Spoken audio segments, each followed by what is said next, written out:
God. You ready to go? Yeah. All right. Let's get started. Jeff stole a little bit of my intro, Um, but thank you for having me. I'm Alison Lilly. I'm a volunteer ambassador at Cascadia Art Museum, which means that I lead tours and guided conversations for visitors. And this is going to be more of kind of me doing a lot of talking today rather than us having a conversation. So hopefully we'll have a chance at the end for Q&A, and we can chat a bit more. And maybe if you have a chance ever to come out and visit, you'll get to do one of our tours in person and chat about art. So even if you're not an art buff, I hope this will be fun for you and kind of edifying, and you'll find some at least beautiful art that you haven't seen before, and learn something about our region. So I want to start by first welcoming you to Cascadia. As Jeff mentioned, we are a regional art museum. We were founded in 2015, so not very old for as far as museums go.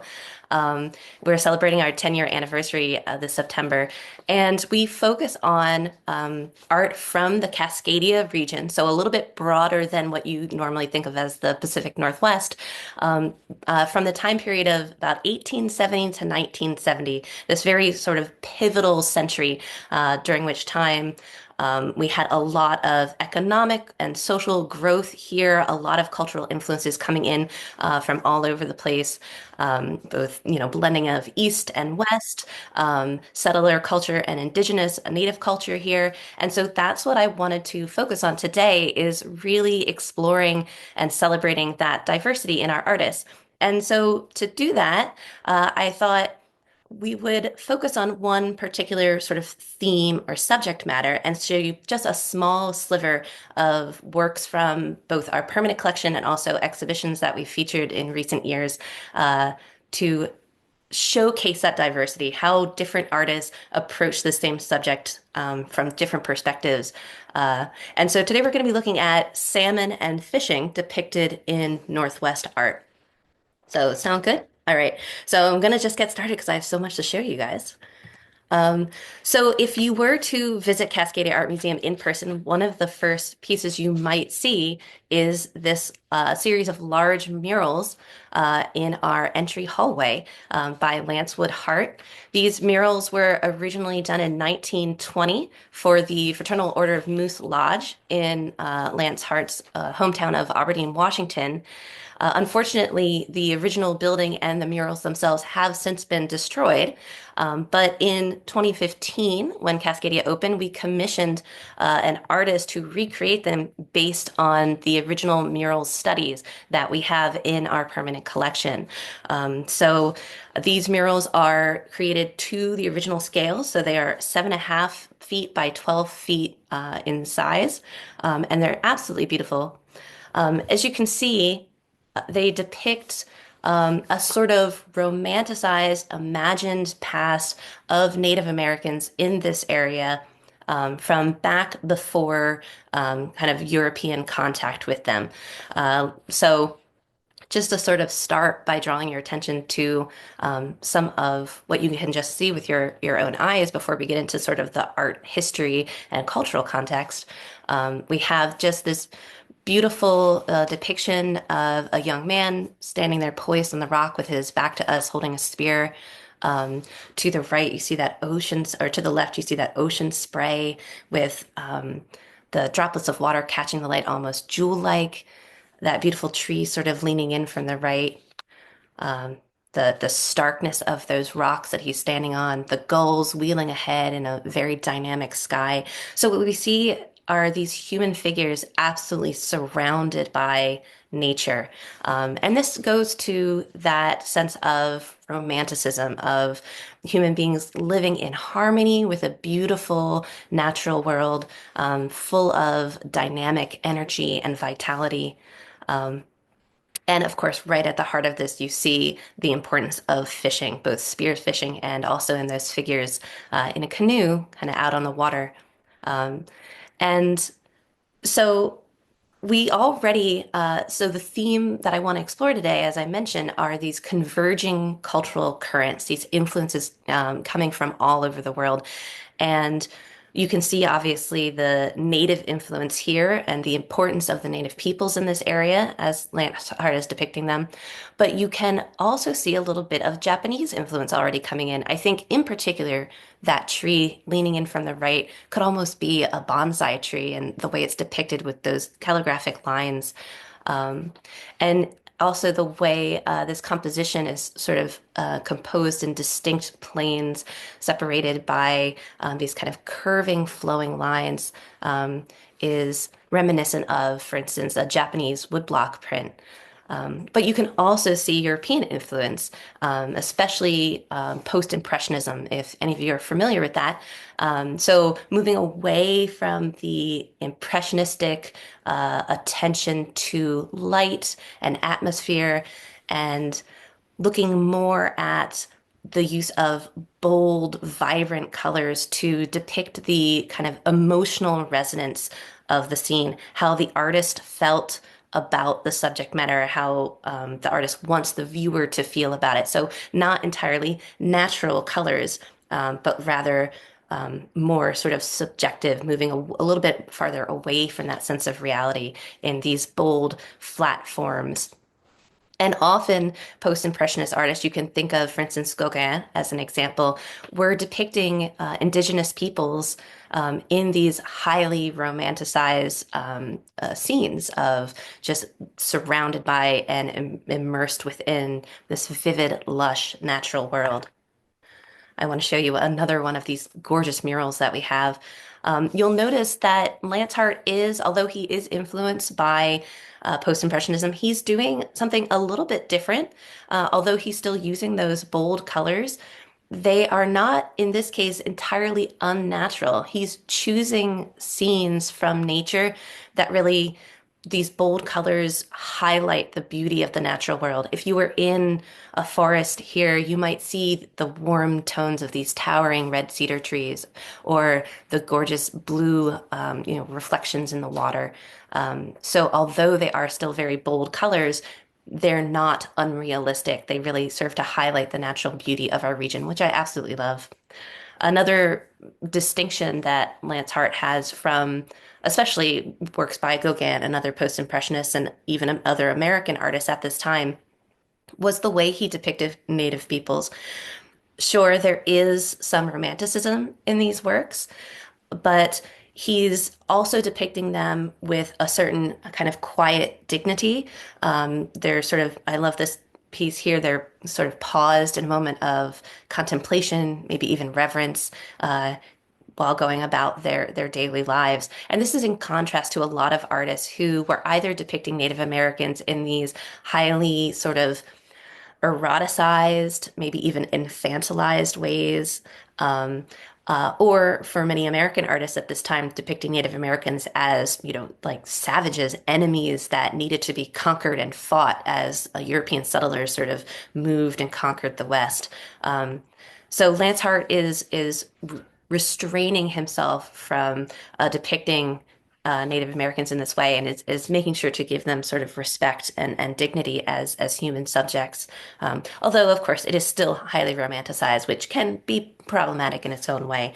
But you'll find that in a lot of Pacific Northwest art, in particular, that there was a more kind of nuanced and complex depiction of natives in this area.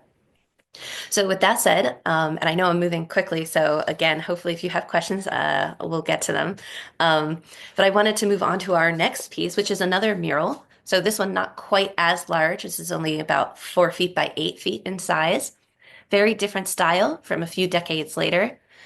This piece is a mural by Klewick Studio, which was a studio of four artists who each had their kind of own fine art practice. But as you might guess, fine art doesn't always pay the bills that well. So they came together to form this studio in order to create commercial work on commission. So murals for offices and buildings, people's homes, as well as creating tiles, ceramics, even jewelry that they could kind of sell to support themselves. The main artist of this group was Del McBride, and we're going to be looking at another one of his works in a little bit.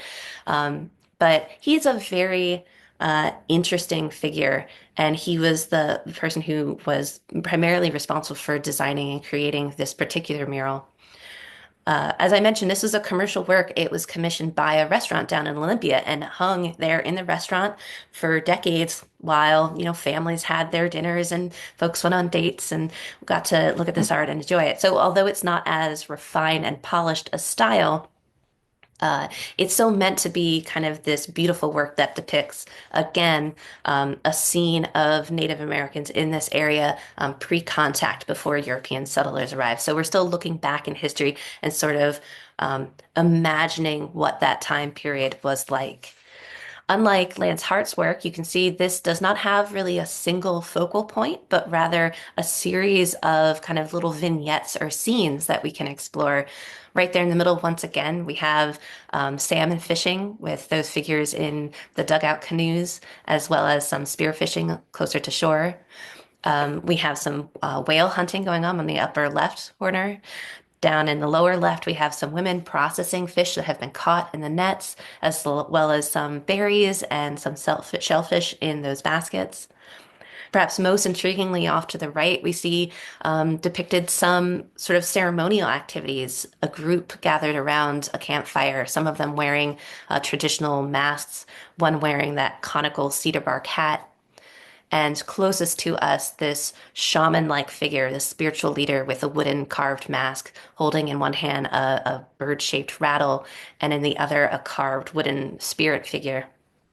So, although this is art, it also sort of serves almost like a diorama, like you might see in a museum. And this is no coincidence. Del McBride, in fact, actually included along with this mural a write-up for the museum to post explaining a lot of what you see in these scenes for the restaurant patrons to read and to learn from. And one of the reasons for this was he was drawing on a kind of mixed background. He himself was part Quinault Indian on his mother's side. His father came from white settlers, but on his mother's side, he was a member of the Quinault tribe. And as a child, he absolutely loved talking with his grandparents, learning the traditions and stories from that side of his heritage. And this was during a time period in history when if you could pass for white, you might downplay your connection to your native heritage, but he was never like that. He was always very curious about it and very proud to share that with others. So even as he was learning about art and pursuing his artistic talents, he was also studying anthropology and went on to study under Dr. Erna Gunther, who was one of our earliest anthropologists here in the area, studying the native peoples and working for an institute that would later become the Burke Natural History Museum. And so you can see, if you go to the Burke Museum today, baskets that look almost exactly like these baskets as Del McBride has depicted them. You can see the, grouse-shaped rattles and some wolf masks and cedar bark hats. So he's really taken this opportunity to draw from both his native heritage and from his sort of Western academic background. And again, we see these converging currents as a way of sort of sharing that background and that beauty with us. I wanted to share another. This is a mural study that he created, again depicting salmon fishing and the importance of that tradition to the native peoples of this area. But something to note that's very interesting about these murals is that at the time they were created in the 1950s, many of the fishing techniques you see depicted here were actually illegal and had been outlawed for decades for Native peoples. And this was leading up to what in the 1960s would come to be known as the fish wars, when, along with, the civil rights movement and everything, all of the kind of political unrest and the movements that were happening at that time, Native peoples in this area started to protest, practice fish-ins or sit-ins, protesting the denial of their traditional fishing practices and their access to traditional fishing places as agreed to under treaties. And this eventually culminated in the Bolt decision in 1974, which granted them equal access to the fisheries in this area. So I think it's interesting that Del McBride is once again during this period, just before a lot of this sort of kind of came more fully into the national public conscious, is choosing to depict techniques that would have been illegal at the time as a sort of, I think, subtle political message, kind of speaking to their importance and maybe helping to lay the groundwork culturally for this coming political movement, which I just think is really awesome. So we've been looking at works that look kind of back at an imagined history before contact with European settlers. And now I want to move on to an artist who was working in a more sort of social realist style and depicting um, scenes that he saw in front of him in his own current time. And this is Thomas Hanforth. He's best known for his etchings and prints. This is a dry point etching. Um, while he spent the summer with the Quileute tribe on the coast. This is during a time when he was traveling extensively. He traveled in Europe, visiting Paris in particular. He traveled in Mexico, in China. So he was drawing on kind of artistic influences from all of these areas. But in particular, he was influenced by one of his early teachers, Mahonry Young, who I think was originally from Utah, although they met in New York City. And Mahonry Young uh, worked in social realism in particular, depicting workers, laborers, immigrants, native peoples, and the scenes of the everyday and elevating that as a worthy subject for art. And we can see here Thomas Hanforth doing the same with just absolute amazing skill. The way he's using this delicate line work to depict structure and light. I want to show you another scene very similar. You can see the way he's delicately depicted those ripples on the water to both suggest movement and also define the space. The figures on the shore in the foreground there, each one of them, although they're, this is not a large piece, so they're quite small, they each have individuality. They're depicted wearing different clothing in different stances. Their body language really kind of communicates how they're feeling. Just really amazing skill as an artist. And so you can see in this piece, he is depicting a period of transition when it comes to salmon fishing here in the West.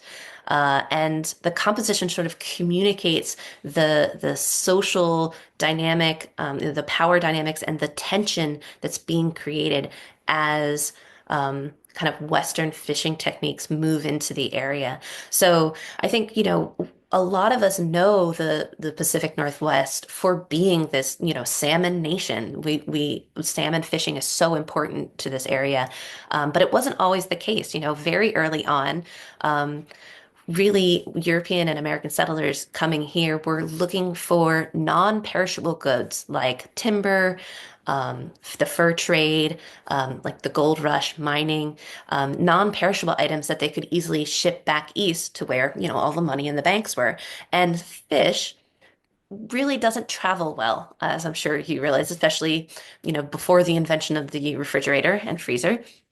And so fishing was not an industry that generated a lot of wealth for settlers until the introduction of large-scale canning, canneries.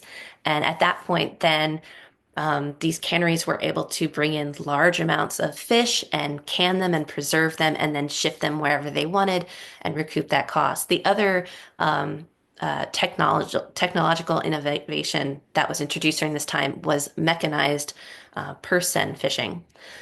So we saw in those earlier depictions of native fishing practices, you'd have a group of fishermen in one of these dugout canoes hauling these nets up, and it really, the size of the catch depended upon that physical strength of all of these people working together to haul those nets. And of course, the more people you had engaged in the activity together, the more you shared the catch around amongst the entire community. Here, with the introduction of mechanized purse seine fishing, you were able to bring in much larger loads using, an automated machine to do the heavy lifting. So you could do loads much larger than what a group of men could haul up with only a few people to run the machinery on the boat. And the result of this meant that the canneries and industrial fishing from the West were able to um, trap and catch more of the fish, pay their workers much less and have much fewer workers to do it, and then turn around and take those profits and expand their fishing with more person boats and more pound traps, which were a type of trap that extended offshore out into the open waters. So intercepting the salmon before they reached their spawning grounds and returning upstream, where a lot of the native peoples were doing most of their fishing.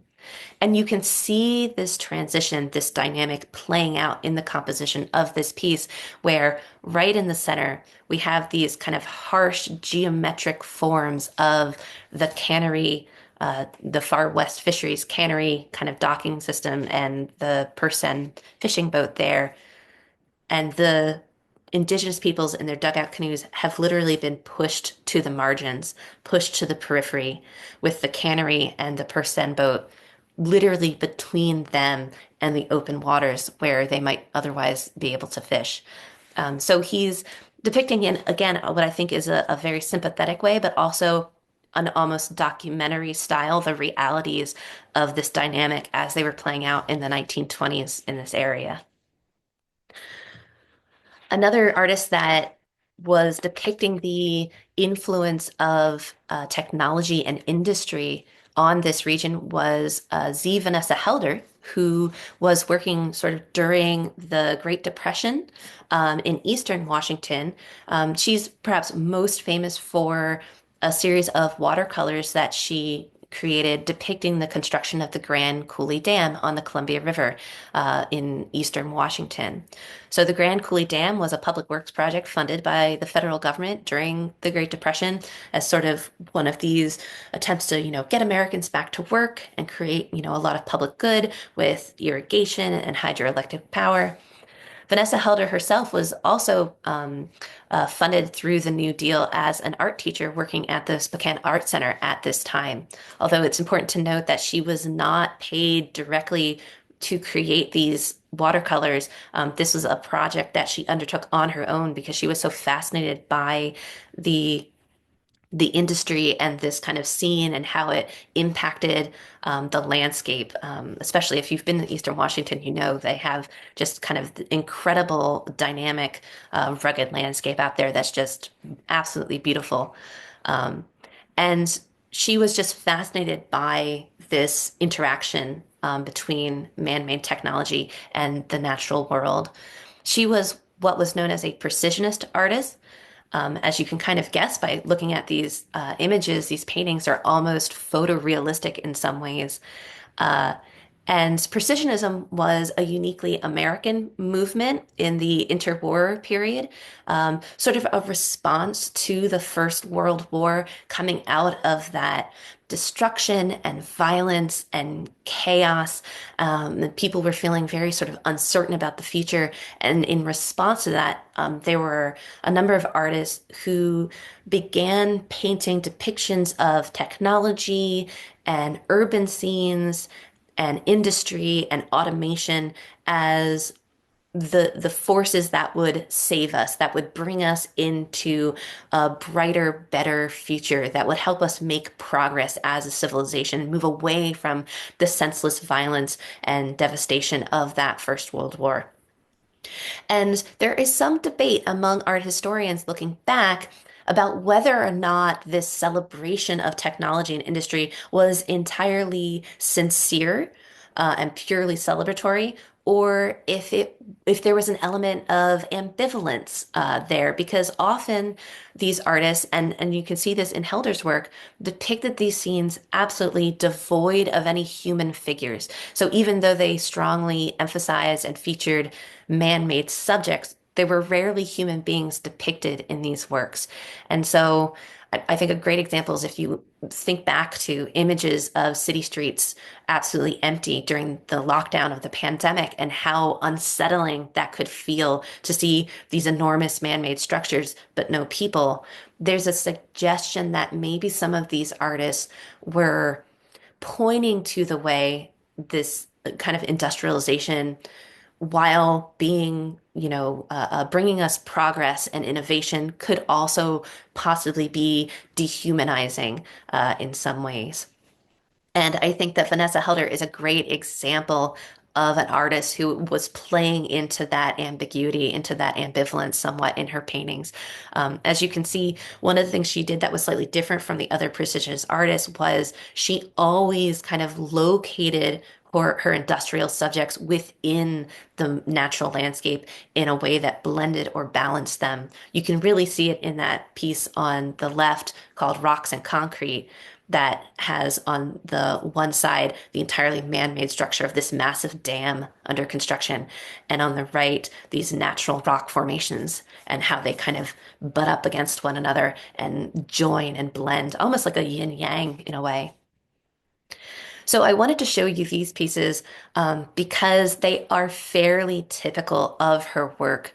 Um, with these man-made structures, blending with the natural landscapes. But what I really wanted to talk about were two other pieces that she did that were part of this series.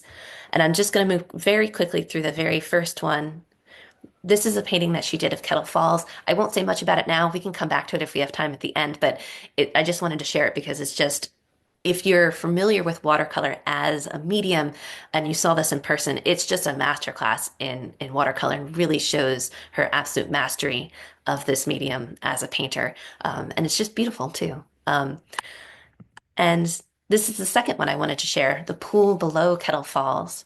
So both of these are paintings depicting a specific location along the Columbia River. And you might be wondering, maybe some of you are already sort of anticipating where I'm going with this. What does this have to do with salmon and fishing, the thread, the theme that we're following through these pieces? And of course, the answer is that with the construction of these enormous dams on the Columbia River and its tributaries, this severely disrupted the salmon run, the salmon returning every year annually to spawn and reproduce in these rivers. Kettle Falls was perhaps one of the most important fishing sites for the native tribes in the area. Every year, up to 14 different tribes from hundreds of miles around would all gather at Kettle Falls to fish during the salmon run. And of course, during that time, they also hunted in the area. They gathered native plant and harvested native plants. They socialized, they traded, they caught up on the gossip, they held ceremonies and rituals, they maybe made a love connection. This was an incredibly important social and cultural and spiritual event, as well as being kind of economically and ecologically important to the tribes. Kettle Falls was about 100 miles upstream from where Grand Coulee Dam was created, was built. And as a result of the construction, by 1939, the salmon had completely ceased to make it upriver to this area, and that fishing site was entirely disrupted. And by the completion of the dam in the summer of 1940, this area, Kettle Falls, was completely submerged underwater and now rests at the bottom of what's known as Lake Roosevelt, the reservoir behind the Grand Coulee Dam. It no longer exists. This is one of the last depictions of Kettle Falls that we have. And so, again, the absence of human figures and the absence of fish in this piece carries a special poignance. Because it's showing us kind of what isn't there. It's pointing us to the absence that we're seeing, while also still being sort of reminiscent of Helder's precisionist style with that incredible detail, the structure of the rocks, the angularity, almost geometric, almost architectural forms. So just absolutely beautiful. And like I said, there's some debate among art historians about what the intentions of these types of works were. I lean towards this ambivalence and this maybe kind of subtle commentary on the impacts of technology, in part because Vanessa Helder insisted that this series of watercolor paintings be kept together as a collection. She did not sell them off individually through private galleries. She kept them together as a series. When they were eventually purchased to be part of a museum collection, the local community raised the funds to do that, and they were just unable to raise enough money to afford all 22 watercolor pieces. They were only raised enough to be able to purchase 20 of them.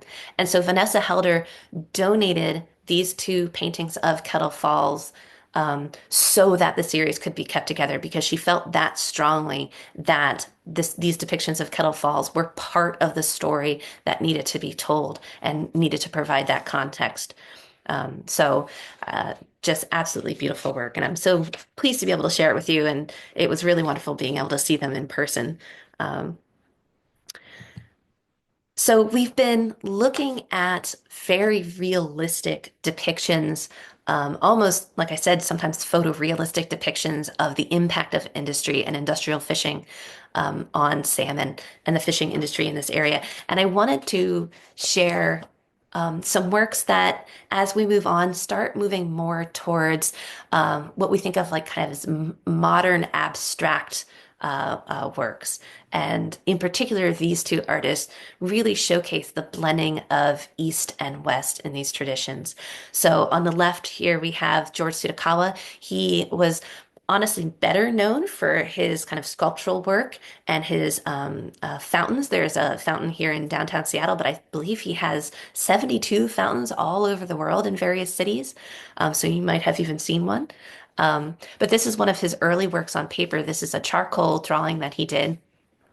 And you can see here, we're moving away from the photorealism. These are fishermen who are not kind of depicted as individuals. They lack, distinct facial features. They're wearing sort of clothing that is very similar. The use of value contrast, the light to dark, and the curving lines and sort of geometric shapes sort of connects them and depicts them as sort of a group working together. And there, right again in the heart, is this kind of bright white, a sliver of a fish form, sort of center stage.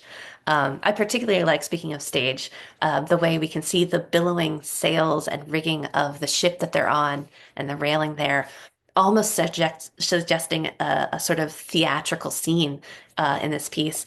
And the curve of the horizon behind them with those billowing forms that might be land masses, they might be clouds. It's almost as if we're looking at the scene through a fisheye lens, right? And having that sense of curve, rhythmic movement as our eye moves through the scene, led by the line and the value contrast. So there's a lot of rhythm and movement, almost as if we can feel ourselves on the boat, rocked by the waves as these men haul up these fish and process them in the hold of the ship. And then on the right here, we have a block print by Frances Blakemore. She is using a very similar visual language with this sense of rhythm created by the repetition of simplified human forms, sort of all working together to haul up these nets. Again, the fish themselves, kind of tucked down in the net there, are incredibly simplified, almost to the point of being sort of iconic. We have the little wave forms between their legs. So we're moving again much towards abstraction and geometric forms, even though these pieces remain legible. We understand what we're seeing, but we're moving away from realism and naturalism and more towards this sort of expression of movement and rhythm. And in particular, the depiction of fishing as this communal activity that everyone is sort of involved in and pitching in together.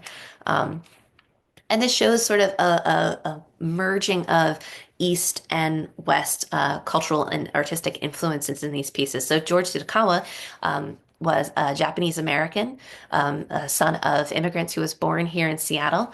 But very early in his childhood, he was actually sent back to Japan to live with his grandparents for a while. This is not uncommon at the time. So it's, for parents who wanted their children to be raised with a connection to their Japanese heritage. In George's case, in particular, his father was somewhat disappointed at the way he was not very inclined to work hard at school and was hoping that by sending him back to his grandparents, maybe they could sort of get him to shape up and focus on schoolwork so that he could grow up and take over the family business. George ended up connecting really closely with his grandfather, who was, like himself, very sort of artistically minded, into philosophy and literature and poetry, and taught George traditional Japanese calligraphic techniques and flower arranging, and all of these things. So that plan backfired. In short, and George continued to just develop and fall in love with art and develop his artistic skills. So when he did eventually come back to the United States as a teenager, he had forgotten all of the English he'd known as a child and only spoke Japanese. But he had these dreams of moving to Paris and being an artist. Paris is where all of the great Western art came from, and that's what he was inspired by. So he actually learned French before relearning English, and ended up learning multiple languages and working for a time as a translator during World War II. And we can, talk about him a little bit more if you like later. But so you see, in his case, you have this blending of kind of his Japanese heritage with this love of kind of Western art and the influence of Western modernism on much of his work. Frances Blakemore, she was born in Illinois, and moved to Spokane with her family when she was relatively young. But she always loved Japanese culture. And when she was older, she and her husband moved to Japan for a time and lived there. And she was highly influenced by the tradition of Japanese woodblock printing. And so she would create these prints depicting Japanese people kind of going about their daily lives, fishing, as in this case, but, women strolling with their children or going to market. And she would send these prints of these scenes, influenced by Japanese tradition and depicting Japanese life, back to the Northwest, to be showcased in art shows and exhibitions and galleries. And of course, this was the time before, the internet made sharing images across the world very easy. And so her prints really represented this cross-cultural connection during a time when that was not as common. So she was herself sort of a vehicle for this cultural borrowing and celebration and blending of East and West. Um, she and her husband, in the lead up to World War II, did come under increasing kind of scrutiny and pressure from the Japanese government, and had to flee during the war years, and they spent some time in Hawaii. But later in her life, after the war, she did return to Japan and continued to work there as an artist and also as an advocate, sort of trying to bring the East and West together in reconciliation. So again, her work is amazing, and I'm really glad to be able to share it with you. So as we move on, we've been moving kind of away from the idealized, romanticized past into social realism that sort of depicts, what was happening at the time, now more into sort of modernism and abstraction. And we're about to get to some of the sort of the quintessential Northwest art and the artists that, if you know anyone from this area, you might have heard of them, because they are the most famous. But before we get to them, I wanted to come back briefly to Thomas Hanforth. And this is a piece that he created in 1940. This is a lithograph. And I wanted to share this first because it has some kind of compositional and iconographic similarities to some of the pieces we're just about to look at. And it's in contrast to the pieces we were just looking at because it's not depicting here fishing as a sort of practical endeavor, right? We have a fisherman in a boat full of fish, but he's not at work. He's not undertaking any sort of labor. He's sort of reclined there in a prone position. He might even himself be sort of flopping around like the fish surrounding him. And he's looking at these dark, ominous clouds above him, the dark, choppy waters, and this sort of huge ship looming on the horizon. And so I don't know if this ship is maybe an industrial fishing ship that's threatening his livelihood as an independent fisherman. This is 1940. Possibly the ship was a warship. But in any case, we can really get from this piece an emotionality, a sense of what we're meant to be feeling and how the human subject is feeling in this work. And we're going to see as we move forward the use of fishing and salmon in this more sort of psychological and symbolic sense. Um, I also wanted to revisit Thomas Hanford briefly because he represented a sort of current in Northwest art leading into the Northwest Mystics School and laying the groundwork for these later artists, many of whom were queer, gay, belonged to the LGBTQ community.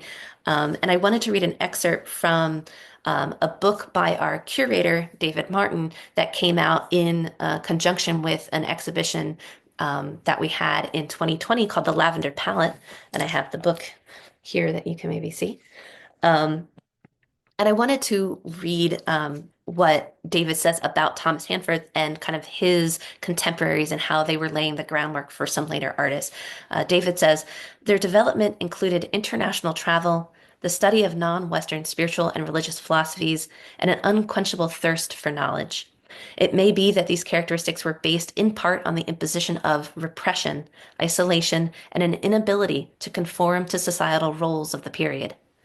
Early gay artists in the state, especially in more rural areas, did not always have firsthand access to intellectual and cultural influences. This helped imagination and personal creativity flourish and fostered in these artists a need to travel for experiences they weren't able to have at home. And so we've been talking about cultural influences and artistic influences as having this positive impact, but I wanted to highlight here another way that culture can have an influence on artists, which is through a lack or through an imposition that they're trying to break away from.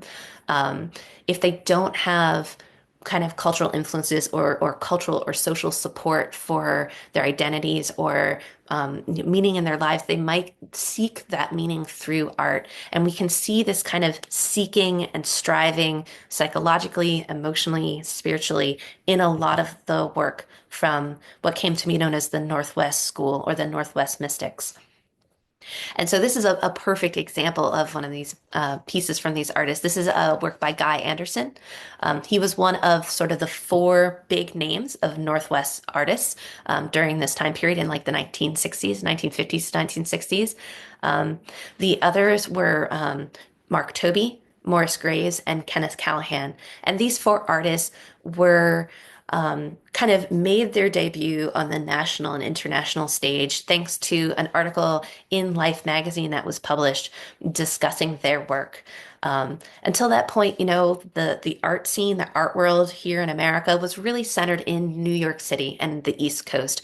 And it was sort of the attitude among collectors and historians that there wasn't really any work worth seeing that was coming out of our region at the time, which hopefully I have disabused you of that notion. And this is one reason why Cascadia, we're so excited to celebrate the work of artists who have been, until this time, maybe ignored or overlooked. But so these four artists in particular sort of broke out thanks to this article in Life magazine and became sort of the icons of Northwest art. And so moving forward, they sort of became the touchstones for the art world and understanding art in this region. So here we can see we've moved almost entirely into sort of abstract expressionism in this work. We have a figure, a human figure, sort of laying prone, floating above in the upper third of this piece. Entirely maybe swallowed up by this fish. Um, sort of, you can think of it as maybe mummified or constrained or confined within the fish, maybe sort of embryonic. But there's something very suggestive going on here. And this, of course, ties back to Guy Anderson's interest in kind of classical Western art, and in particular depictions of nudity and male nudes in Western art as not a preoccupation, but a continuing trend that you find in particular in Western art, and relating it to the myths from all over the world of this passage between life and death, where one is crossing maybe a river or an ocean. So again, we have these kind of symbolic, spiritual, mythic implications in the symbolism of this work. This is no longer fishing as a kind of practical community exercise that's being done, but something that's been wholly kind of individualized and expressive of the individual artist's psyche and spirit. Whatever this figure is, maybe he's on a life journey or a journey of transformation or rebirth. And he's floating there above these kind of darker, heavier forms depicted in sort of geometric shapes with gestural, heavy gestural marks. This piece is actually an oil painting, but it includes elements of collage with wood and metal pieces, and you can even see some of the kind of rusted, corroded metal on there. So that the lower two-thirds suggests a kind of heavy, dark industrialization, mechanization, and then the more spiritual form of the human figure within the fish sort of floating above it. And this was common in a lot of the works by Guy Anderson, this sort of division that we see in this piece. So Guy Anderson was influenced a lot by both the kind of native Northwest art and design, although you don't see it as much in this piece, but you can see it somewhat in the muted earth tones of the palette that he's using. And he was also influenced by Japanese and East Asian art and sort of that expressive calligraphy and painting as well. Um, Maybe not as much as some of the other Northwest artists like Mark Toby, but still you can see a little bit of that influence here. And I also wanted to share a work by Leo Kenny. Leo Kenny was not one of the big four, but you can think of him as maybe one of the second generation Northwest artists, because he was inspired by and influenced by artists like Guy Anderson and Morris Graves when Leo Kenny himself was in high school. Uh, and he was also heavily influenced by and inspired by surrealism and the works of artists like Salvador Dali. He liked to do what is called automatism, which is, if you've heard of automatic writing, the artist would take a brush or a pencil and sort of just let their hands sort of move almost unconsciously. They might even close their eyes and just make random marks and forms on the canvas. And then from there, they would build out forms and figures as a sort of expression of this subconscious, kind of a way of exploring, almost like dream work. Exploring the symbols that are naturally arising out of their unconscious mind and tapping into that deeper aspect of themselves. There's a great quote that I wanted to share. Leo Kenny was known to say that he would sort of draw the face of his muse through this technique. And a friend once challenged him, well, okay, so you've drawn the face of the muse. What are you going to do now? What are you going to do with that? And Leo responded, what I'm going to do is invent a world to go around her, for her to inhabit. I'm pulling her out into it like an obstetrician. So once again, we have this idea of this transition between kind of life and death, or life and whatever comes before, movement from the unconscious into the conscious mind. That is the work of the artist. And you can sort of see that happening in this figure here, the way it's dissolving into, but also emerging out of sort of the watery environment surrounding it, and sort of disintegrating into or forming out of these geometric forms and gestures. I particularly love how the one kind of lower foot, if you follow the leg down, actually becomes a fin or a tail, very aquatic in nature. Um, you'll notice this piece is entitled Swimmer, but it's marked as unfinished. And this is particularly appropriate because in 1962, Leo Kenny kind of went through a transformation in his artwork. His earlier works were much more along these lines of the surrealism, depicting figures and kind of symbolic objects. And in 1962, while he was down in California, he experimented with mescaline. And after this drug trip, his art changed drastically, and started being much more kind of these pure geometric forms, um, heavily inspired by kind of the mysticism of the East, which I like to point out. It's kind of funny if you were to see his work. I think a lot of people would think that his work prior to 1962, with these kind of eerie, uncanny, surrealist images, dream imagery, was the stuff he was doing while he was on drugs. But no, it's actually the opposite. He did that before he ever experimented with drugs, and then once he was experimenting with mescaline, he moved towards these almost mathematically, geometrically precise forms. Um, and so you can see, as an example on the right there, a work that he did in 1963, so very soon after this, where he's starting to make that transition, where you have now just sort of swirling shapes in this almost mandala-like sphere here. Um, and this is titled Indian Circle, and Indian is doing sort of double work in this case, because it's both reminiscent of Indian as a Native American and drawing from the native, Northwest native design from this region, but also Indian as in India and the kind of mysticism of the East and the, circular mandala designs from India that inspired him. And on the left, you can see work by Del McBride. So Del McBride was the artist. He was the main artist for Claywick Studios, creating these commercial works, but he also did fine art inspired by the sort of abstract modernism of the West, but drawing on his native background, again with form line. And you can see the way he's exploring this form line and sort of breaking it down into its component parts, the U forms, the S curves, and sort of exploring these pure forms and recombining them in new and interesting ways. So again, in both of these artists, you have a convergence on a sort of shared visual language coming from sort of different directions and meeting somewhere in the middle with this blending. So all of this is really to lead up to maybe my favorite piece, certainly in this presentation, but maybe ever. I don't know. An absolutely beautifuful work by Helmi Juvonen. Um, at first, when you look at this, you might just see some, abstract forms. And I want to share a slide that will maybe give you some grounding or something to draw from. Um, we see here on the left a diagram of what was known as the salmon or trout head form or icon in Northwest Form Line. And also we see a detail there from a mural study that we saw early in the presentation, with a fisherman wearing that kind of conical shaped cedar bark hat. These hats were practical. They were woven so tightly that they were waterproof, so they served as an excellent way of keeping rain and water off you while you were fishing. But they were also kind of culturally significant. They were often reserved for community leaders of some kind.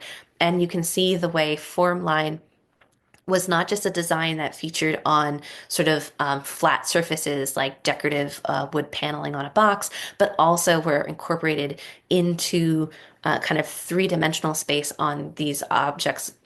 For instance, maybe a blanket or a cloak, or in this case, a cedar bark hat. So seeing these images, these designs, we can sort of go back to Helmi's work and see that what she is depicting is in fact one of these cedar bark hats, but in a highly abstract way. And there, right in the middle, if you recognize it, you can see that salmon or trout head design there and the way it sort of is wrapping around this conical form.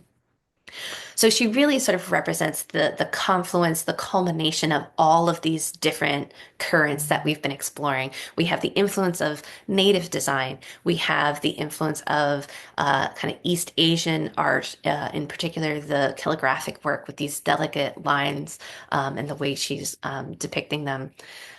We have the influence of Western art with abstract expressionism and sort of the gestural spontaneity of those splatters. And if you think of, Jackson Pollock sort of in his action painting doing the same thing there. The Northwest school with these muted earth tones in the color palette, but in particular the black and the white and the red, which were very important colors, again, to the native peoples.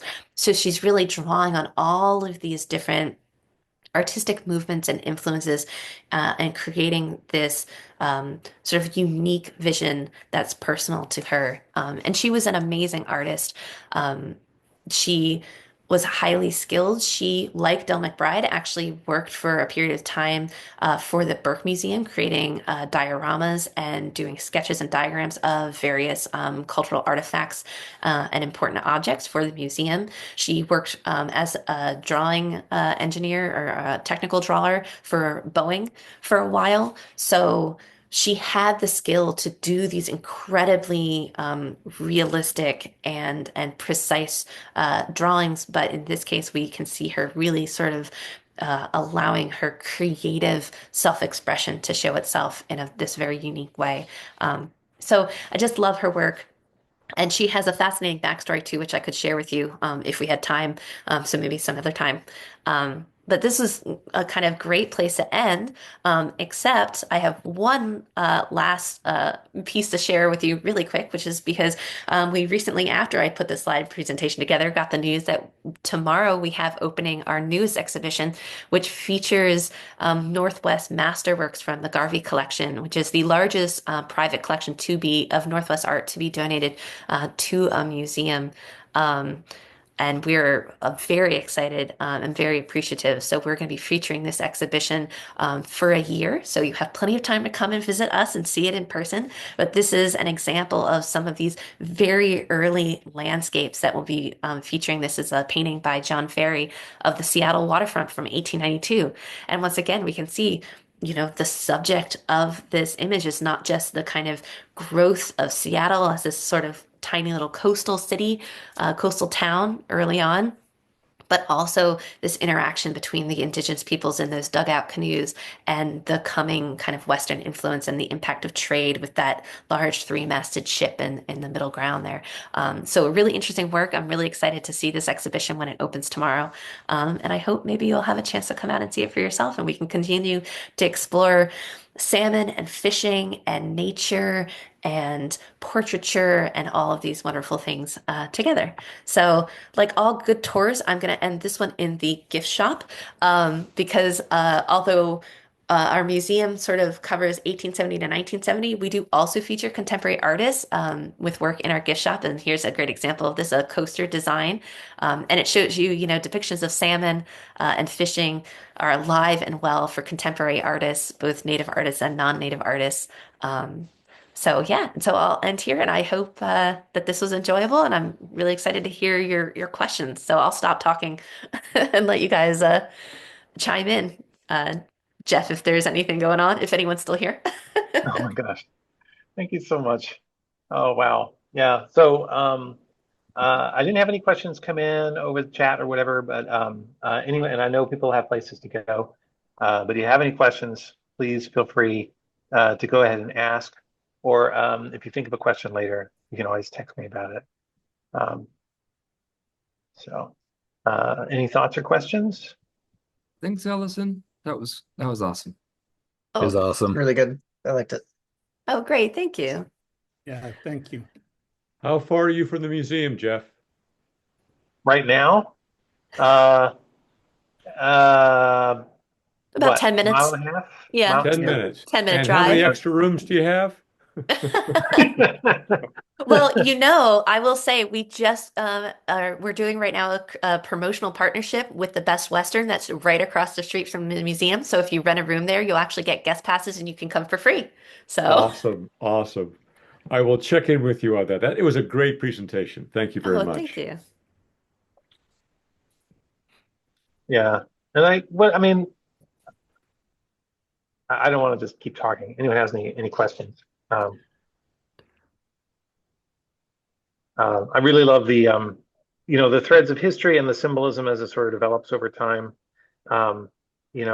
from a linguistic or anthropological point of view, we talked a couple of weeks ago about the Proto-Indo-European symbols and cultural currents, and you can see some of this stuff still being carried forward as it comes into this amazing mix up here in all this art.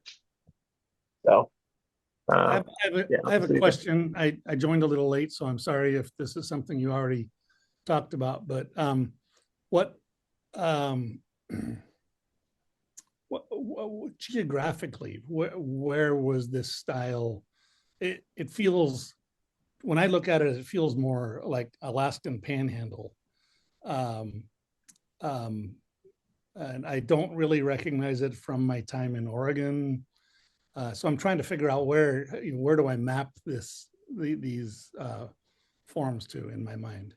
Yeah, well, that's a great question. I did mention at the beginning, I didn't go into great detail, but we cover the Cascadia region, which is a little larger than what we typically think of as the Pacific Northwest. It's really defined by the Cascadia mountain range. So it does go north all the way up through Canada into Alaska and down south all the way to, northern California and as far east as Idaho and Montana. So it's quite a large region. And this, one of the things that's wonderful about that region is that there are so many different influences and styles that you might not have encountered these particular styles before, even down in Oregon. And then the other kind of aspect of that is that when we think of Northwest art or Pacific Northwest art, it is very much, you might think of two things. Either the Northwest school and the Northwest mystics that I mentioned doing kind of this like abstract expressionism in the 1950s and 60s, or you'll think of what we kind of see here on this coaster design, that sort of native Northwest form line design, which is really much more, farther north than us. For a long time, there was among the scholars sort of a conflation of this sort of style with the Coast Salish style, which was much kind of more local to our area. And more recent research has sort of differentiated these a little bit more. Um, but those were sort of the two styles. So you had sort of the pre-contact native art that fell out of favor in part because it was actively repressed. And then we have the art going on in the 1950s and 60s. And our museum sort of focuses on that time period, 1870 to 1970. That's this big gap in kind of public knowledge about art happening during this time period. And one of the characteristics of that time period is that it's a lot more diverse than we really have acknowledged up until this point. So there really isn't a particular signature style. I have selected some works and sort of created a narrative just for the sake of having an engaging presentation. But really, I could have put together a much different presentation, selecting different works around different themes, and you might not even recognize it as particularly, regional.